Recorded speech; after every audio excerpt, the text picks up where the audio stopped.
Hey Isabella, Mr. Kurzer here, and today we're going to be talking about how you're going to do this project to show me you got the knowledge from Unit 5. So, first thing first, all the materials you are going to need is you're going to need some kind of tape measure, you're going to need, obviously, pencil, paper, something like that. You're going to need a calculator.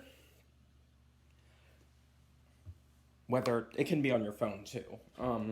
And you're gonna need on your phone, you're gonna need to download a clinometer, spelled CLINOMETER.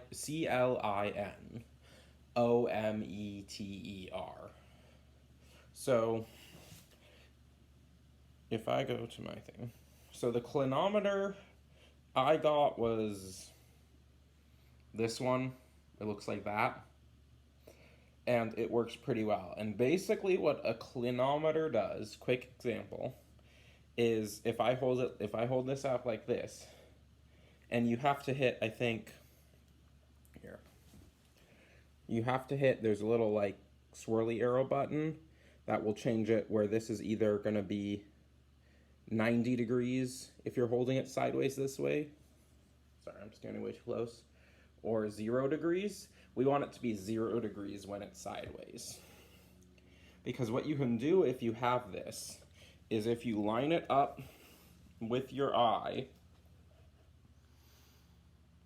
and you look either up or down at something with your whole head,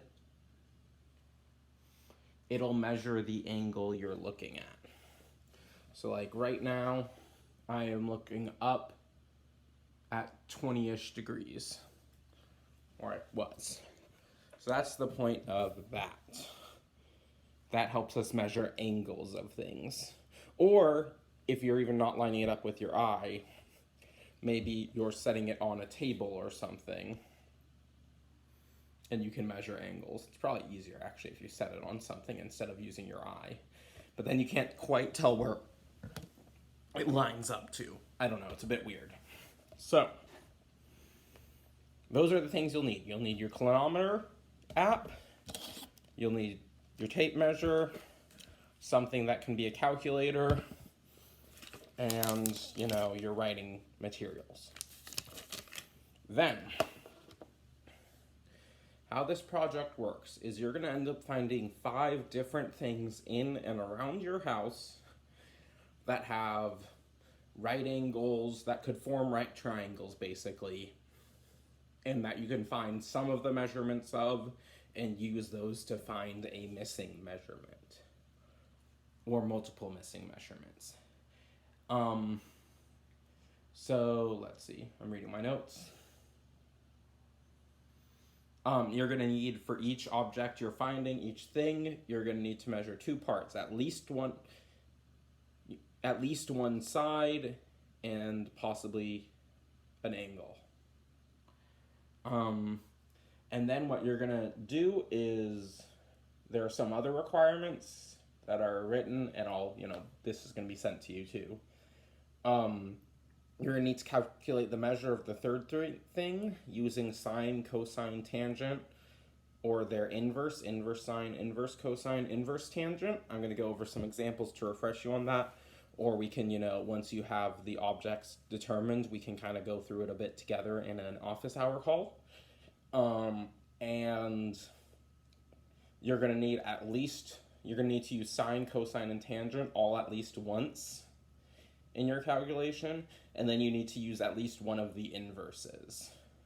So either inverse sine, inverse cosine, or inverse tangent in one of your to solve for an angle. You're going to draw each scenario, you're going to show me the math, and then that's how you'll turn it in. And again, with that drawing the scenario, doing the math, I can try and help you with that. I can make sure you're on the right track, things like that. But now let's go through maybe 2 examples of types of situations where you could use this for. I've got a small apartment, so it's going to be a bit harder for me to show these, but I'm going to show you 2 examples. So the first that I thought of if I can flip my camera around, I apparently can't, is I was wondering, so this is my favorite chair to sit and watch TV at. That's a TV. So, and I was thinking, when I sit at that chair, I feel like, here, let's see if I can get an angle on this setup right. No, that's not gonna work. When I sit at the chair, I feel like my head, I don't know, has to almost tilt downward to see the TV, and I feel like it crunches me up, and I don't like that. So, I was considering mounting my TV on the opposite wall, on the wall over there. And I was trying to figure out, okay, how high do I want the TV on the wall over there so it's comfortable? So, is that going to be able to see my head? So, what I'm going to do for this problem is I'm going to say,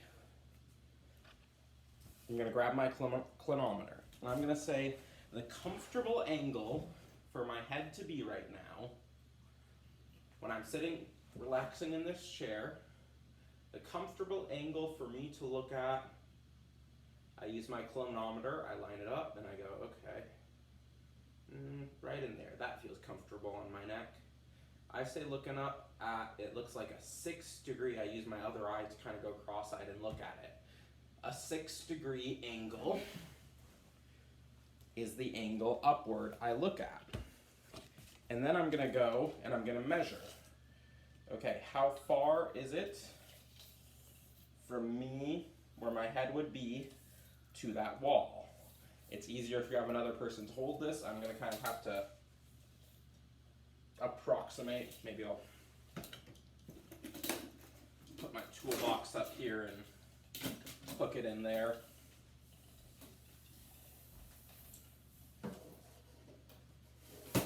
So I'm measuring the distance to the opposite wall. I know you can't really see it, but I got that it is about 136 inches. So then maybe I measure, so I need to know how high my head was when I'm sitting in that chair. So I measured, the distance from the ground to where my head would be, which is 46 inches. So here's what my drawing is going to look like once I make it.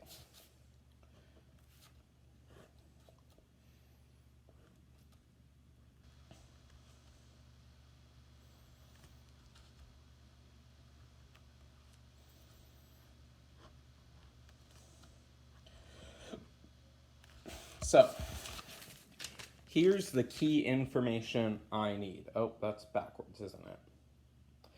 I guess it's going to be good enough. So I know that my head, here, let's draw myself in it. That circle is my head. And the thought is, okay, if my head's 48 inches off the ground and 138 inches away from the wall, and I want to look at, that's backwards, that's supposed to be a 6 degree angle, then what I'm solving for is really, I want to figure out, if I make a right triangle with the wall, I want to figure out how tall this opposite side is. So if I'm trying to figure out that opposite side, I have an angle. I have, if we remember, this is the adjacent side, and I want to find the opposite, and I'm going to call it x. So what I have is that tangent, let's see if I can write backwards, of x equals my opposites, or tangent of 6, not of x, equals my, sorry, that's weirdly close, equals my opposite, which is my unknown x, over my adjacent 138, equals x over 138. I think that works. Did I write that all backwards? Oh, it's sloppy, but it's backwards. So my tangent of 6 degrees is x over 138. To solve for x, I multiply both sides by 138. And then I get to plug it in my calculator. I do 138 times tangent of 6, and I hit enter, and I got that I would need it to be about 14 inches, there's lighting, 14.5 inches above where my head's at. My head was already 48 inches off of the ground, so I'd want it to be a total of like 52.5 inches tall. That's where I'd want the center of my TV screen. Again, random. Does it actually matter? No. Am I actually going to mount it on that wall? Probably not. But I used tangent to find,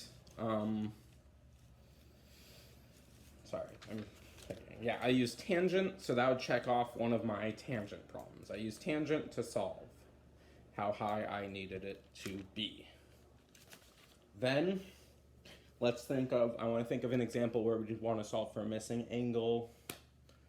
I'm not thinking of one off the top of my head, but the basic premise of if you're solving for a missing angle is you're going to want to take 2 length measurements. So, maybe I'm thinking of making a ramp off of the table that my iPad is currently on, and I want the ramp to go to my coffee table right there. So, what I can do, let's see if I put you on the coffee table, does that work? There, you're now on the coffee table. What I can do is I can say, okay, the coffee table and the table, I measure their distance, are 34 inches apart.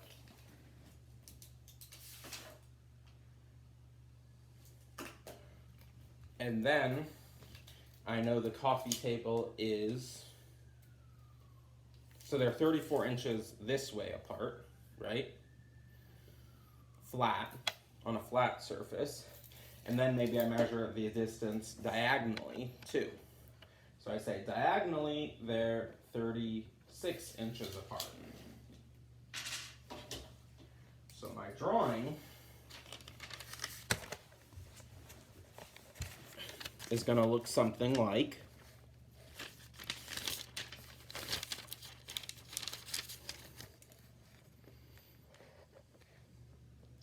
and I'm just going to write backwards. If you need help, come into my office hour. So the diagonal distance was 36 inches. The horizontal distance was 34 inches. So this would be my right triangle. 36 on the diagonal, 34 on the horizontal. And then what I want to do is I want to find this angle. I want to figure out how angled this ramp is. So let's call that x degrees. And remember, the 2 things I've got in reference to the x is I've got the adjacent and the hypotenuse. So that's going to be an example of cosine. So cosine of my x degrees equals 34 adjacent over hypotenuse. Cosine of x is my adjacent, which was 34, over my hypotenuse, which is 36. Then, if you remember, and again, we can refresh on all of these little details together. How you get rid of cosine is you take the inverse of both sides. Cosine inverse of both sides. So what you get is x is equal to cosine inverse of 34 over 36, which cosine inverse is written as cosine with this little -1. On your calculator, what you usually have to do, whether it's a phone or not, is usually if you turn it sideways on your phone, or if you're using a calculator, there should be some kind of second button, or shift button. And then either cosine inverse is going to appear above cosine, like in that blue right there, or if you're on your phone, it'll often... Here, let's get my phone out.